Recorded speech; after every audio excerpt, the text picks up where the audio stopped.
Excuse me, do you know where is the guy who was here before? You know, the guy who was presenting Blaster. I don't know. He just. He just left somewhere. Okay, it's fine. I'll find him.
Hello? Hello? Can you hear me?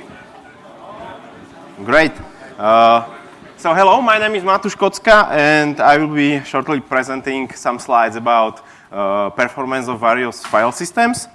I am member of so-called kernel performance regression team here in Brno, and I will tell you something about current file systems supported by RHEL, something about EOS schedulers, something about two benchmark tests, and some ideas about how to tune your server. Basically, if you Google a little bit of supported file system by RHEL, you will find this table, which is from RHEL 6, and you can see how what kind of file systems are supported, what is the supported maximal size, maximal file offset, and so. Maybe it is interesting for you that these numbers are quite small. That's because this is a RHEL 6 table. Now we have a RHEL 7.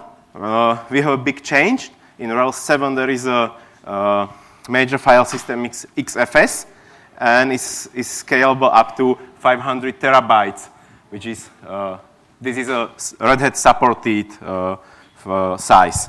And also we have a Btrfs as a technological preview.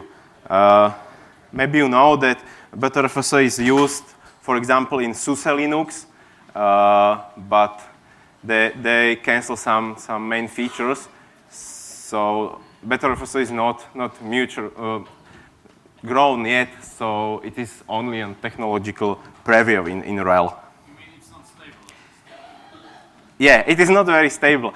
The SUSE version is actually stable because they cut, I'm not sure which kind of features, but they cut some features. So they are using Btrfs, but this is not the whole Btrfs. So that's the reason why they can support it. So it's kind of tricky. And also the main feature is the snapshots. Okay, but if you Google a little bit about Linux supported file system, you will find plenty of them. This is actually from Wikipedia, and maybe you know some of them. Maybe you never heard about some of them, but you definitely know these well-known file systems. Which is very interesting is that actually the maximum ability of these file systems are very far from what Red Hat is supporting. That is because these are only theoretical values, so it's very hard to support this kind of numbers. But for example, for XFS, these are like theoretical numbers, and maybe in future it will be necessary because of the big amount of data. And also what is interesting is that few of these file systems like X3 or X2, X3 is actually a newer version, are quite old. Basically 21 years old is X2 file system. And now it may be time for said was actually file system is. Well, this slide is here only because I found that picture. Maybe who of you actually knows this picture? It's very old Linux Red Hat 7.0, I think from 2000 maybe 2, and it was one of the first Linux versions in Czech language. Do you have already? You have it. Oh, I also. That was my first Linux actually. Well, there are many different kind of file systems. It's just different structural, logical properties, speed, flexibility. For example, ISO 9660 is a file system for optical disks. That's the information about the Red Hat Linux disks. And basically what the file system is used to control how data are stored and retrieved. And that's the name. The file is used to be file storage in a library, and the system which is stored these files are called file system. You can find this kind of definition in some books from university. Well, when we are working with the performance, one part of my work is actually looking of performance on different IO schedulers, and we actually now usually using 3 different IO schedulers. This is kind of map what is happening in system and where the IO schedulers are located. You can see them here. There's CFQ, deadline, and NOOP. Maybe you know only the CFQ and deadline. These are the most known or common. And what actually the IO schedulers doing? You can easily find which IO scheduler are your disk using on your system. If you are using Fedora, you will be probably using deadline. Deadline is also the default IO scheduler for RHEL Linuxes. What is the main difference? Well, if you are using some large RAID storages or maybe very fast SSD disks, one of the solutions you can use is NOOP. The NOOP is the simplest IO scheduler, and it's working on a first in, first out queue. So basically, it is not doing any special load for CPU. He is just putting all the data to your device, which is very good if you have very fast storage. So in this case, you don't need to use a CPU load for thinking how to store the data. The deadline is the default scheduler in RHEL, and it's it's actually fastest. And the thing with deadline is that it requested expiration time for exact IO operation. So there is a default time in which every operation will be stored on the device. And the other scheduler, which is called completely fair scheduler, this actually is very good for slow rotating disks like SATA drives, because this scheduler is also calculating how the head need to move on your disk. So you have some time until you find the place on a plate where you want to write your data. Basically, I actually said that the use for a NOOP, you can imagine the use for a deadline. Usually is for a SSD, solid state disk, or SAS disks, and completely fair scheduler is good for slow devices. And actually, it is quite necessary if you want to have the best performance on your storage to select the proper IO scheduler. Even on your own laptop, there can be a big difference. So what actually I'm doing, I'm using a different benchmark for testing kernel. There are lots of benchmarks. Again, if you Google, you will find plenty of benchmarks, which basically some of them are only workload generators, and some of them are quite expensive. But we are using the IOZone, which is quite simple workload generator, which can measure the performance of your file system or of your device. And we are also using File, which is also workload generator, maybe one of the best, and also it is open source, so it's free. This list is from that link over there, and maybe you will find some more, but these are the most known ones. Well, about IOZone. IOZone is a very good tool. It's old, but it's simple. It is doing this 13 operation. If you use parameter A, it will done all these operations in like a normal mode, and will give you a huge number of big table with the speed results for each operation, and here are the file size. This is the file size in kilobytes, and this is the block size. So if you want to tune your device, your hard drive, or your storage, you can run such a test, and then you can compare it. There's actually a tough thing if you want to measure performance of some file system.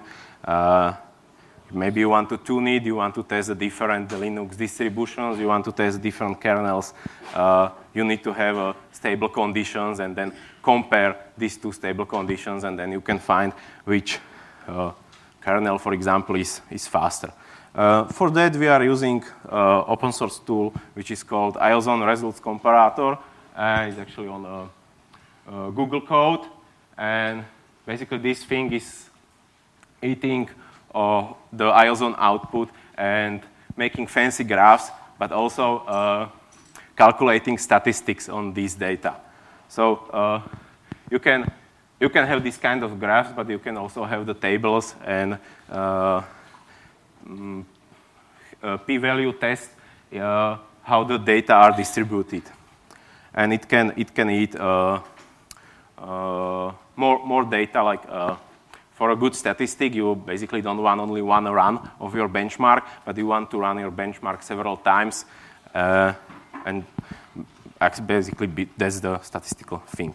And other benchmark which is very common, it's FIO. FIO is a flexible I/O. It's a very versatile I/O workload generator with these kind of options, and it's even kind of benchmark that you can use it for test speed of your storage. But it's also a workload generator, and you can generate some workload in the background and, for example, do some stress test or just, I don't know, generate entropy, whatever you want. Almost every 6 or maybe 10 weeks, there is a little bit new version of FIO. They are reporting bugs and repairing the bugs. So this is a very good tool. And it's, again, generating something like text output. This is from a 8-thread random write test. And when you parse it, you can have nice results. This is also from our actually internal tool, but it's parser which took that data and create some fancy GNU plot graphs. And this same kernel is RHEL 7 kernel in this comparison between XFS and Ext4 on one of, I think it's a normal SAS drive. And you can see the XFS has actually better performance, which maybe is surprising for some of you because it's a kind of legend that XFS is not that good file system, but that is not true. Actually, after a huge development in the last years, XFS is now very, very fast, very good file system. It's very stable, and that's the reason why it is preferred for Ext4 in RHEL 7.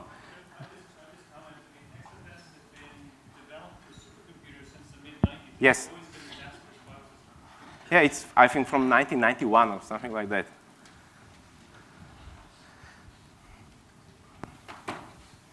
But I want to talk a little bit about the tuning. Well, if you want tuning your computer, you can do it easily. We have tuned profiles in Fedora, for example, or in RHEL.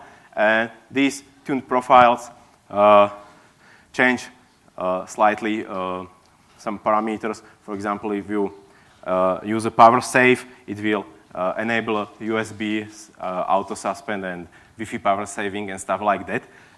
If you want a good performance, the throughput performance will, for example, set up a deadline scheduler,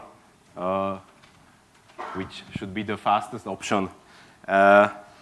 So this is the one way. The other way, if you want to tune your file system or your storage, is to figure out what kind of I/O operations you will be doing.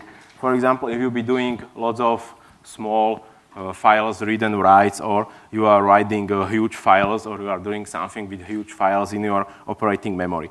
So you can tune virtual memory kernel parameters. You can actually check by sysctl -a grep VM. You can check how your system is set up. These are basically the standard values of my laptop, standard Fedora values.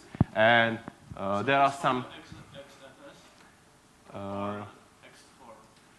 this is for X4 actually. Yeah, but it doesn't matter on the file system. This is a kernel parameter. But important thing is that there are these magic parameters, dirty background ratio, which is a % of total system memory when the write-back daemon will start writing out dirty pages, and VM dirty ratio, which is like a value, it is in percent, the value of data when the system start. Actually, you can have more dirty pages in your RAM than this number, basically, because the system will start writing this, and it will slow your computer down. I can show it on one graph how this changed the results. So then you can figure out what kind of workloads you want to do and what are you doing with your server.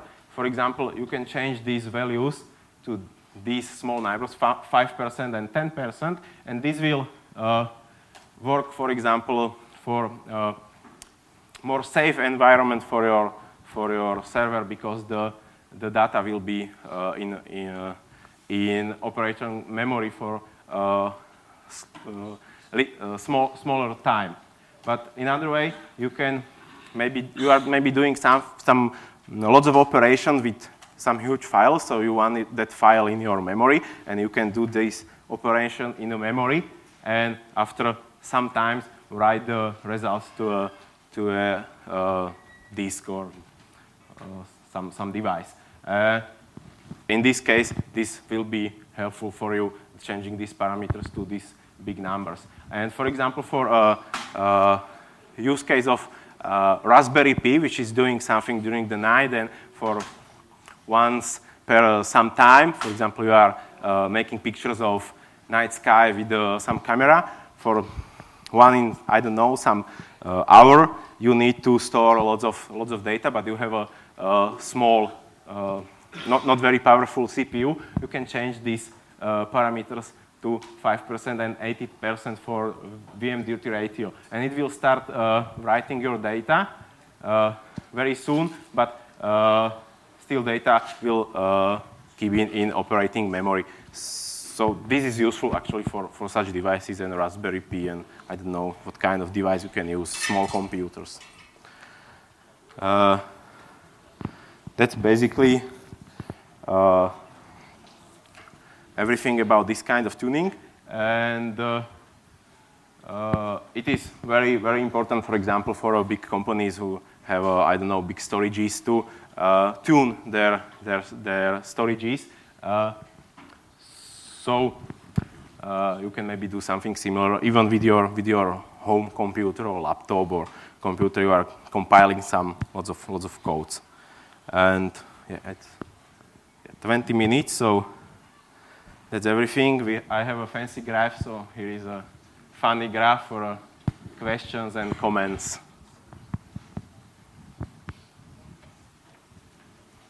Mm-hmm. Do you know any tool that can give me statistics on the VFS calls, like create, delete their something like that, instead of block level IO? Oh, well, not from my head actually, but maybe we can discuss it. I have some ideas after that. Okay. Views.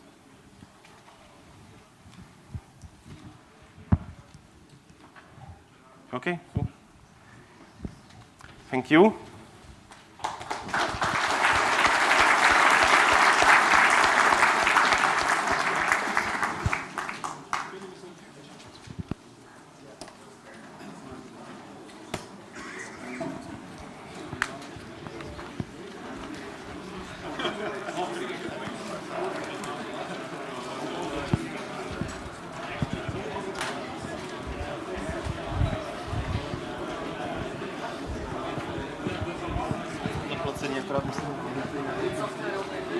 Čau. Kudne seď. Niektoré sa vám zvýrazní. Jo, inak to, čo som tam hovoril, tak to som včera skúšal.